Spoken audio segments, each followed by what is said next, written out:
మిత్రులందరికీ నమస్కారం. మిత్రులారా, ఈ విత్తనం కాలా నమ్మక్కు. ఈ కాలా నమ్మక్కి చాలా ప్రాముఖ్యత ఉంది మిత్రులారా, మీరందరూ గమనిస్తే.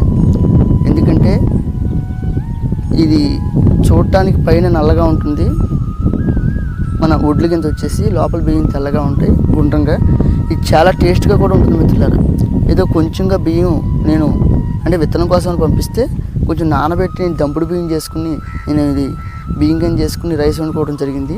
నేను చెప్తే మిత్రులారా, బియ్యం అన్నిటిలో కూడా డిఫరెంట్గా ఉంటుంది అని ఆయన చెప్తే, అయ్యో మనకు అవకాశం ఉన్నప్పుడు బియ్యం పంపిస్తారంటే ఆయన ఏమన్నారంటే, వడ్లు పంపించాం కదండి, వడ్లలోనే కాస్త మీరు దంపుడు బియ్యం చేసుకోమంటే నేను కొంచెంగా చేసుకోవడం జరిగింది మిత్రులారా. అన్నం అయితే అద్భుతంగా ఉంటుంది. ఎందుకంటే మిత్రులారా, కాలా నమ్మకం అన్నది ఎవరైతే ఇంట్లో చిన్నపిల్లలు ఉన్నారో వాళ్ళకి పెట్టే ప్రయత్నం చేయొచ్చు.